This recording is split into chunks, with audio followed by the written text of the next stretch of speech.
Hello everyone. If you're new to this channel, I'm Manoj, an English language tutor at singlishtoenglish.com for secondary, O-level and high school students. In this video, I'm going to talk about figurative language to spice up your compositions. Usually, direct or literal language is easy to understand, but sometimes we relate better to more creative wording, like writers and poets who use figurative language to build imagery and make words more impactful. Here is a simple example. Let us say I want to describe my experience flying in turbulent conditions. I could say, our aeroplane bounced up and down and I felt scared. That is a very literal description of my experience. Instead, I could say, our aeroplane shuddered like a wayward arrow as it punched through walls of dark clouds, leaving my stomach churning inside. Now, that is a highly figurative and much more expressive way of describing the scene. There is one simile. Our aeroplane shuddered like a wayward arrow, and two metaphors. One, we punched through walls of dark clouds, and two, my stomach churning inside. There are various types of figurative language that you can use to pepper your essays, but now I'm going to touch on some of the more common forms of creative writing in school. I.C.H.A.M.P.O.O is an acronym for students to remember useful figurative language forms.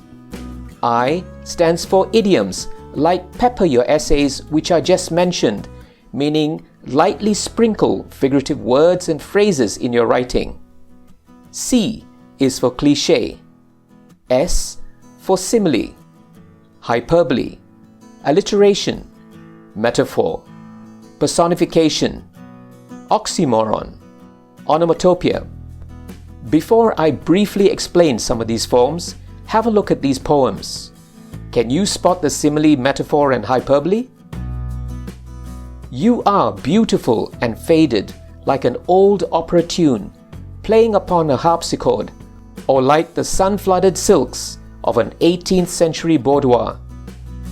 There are similes here, using the word like to compare to bring the description of a woman to life. Let us try this one.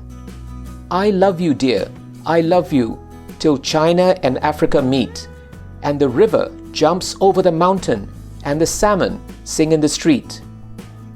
Did you spot the hyperbole? It is an exaggerated expression of everlasting love. Let us have a look at one more poem. Hope is the thing with feathers that perches in the soul and sings the tune without the words and never stops at all. The metaphor here compares hope to a bird perched in the soul, singing away. Let me run through some more examples using I.C.H.A.M.P.O.O. Similes.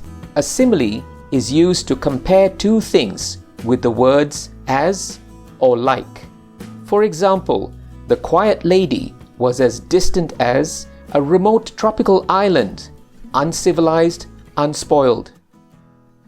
What this means is, a lady lived on her own, far away and detached from society.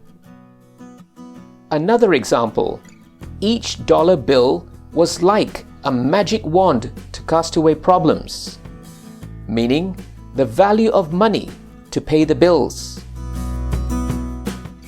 Hyperboles. Hyperboles exaggerate for serious or comic effect. For example, I have a ton of homework to submit by tomorrow, meaning I have so much homework to hand in by tomorrow. Another example, she knocked it out of the park with that marvelous speech. What this means is she gave a winning speech which the audience loved. Metaphors. Metaphors compare two dissimilar items without as or like. For example, she spoke in dulcet tones with venomous charm, meaning she is charismatic but dangerous. Here is another example.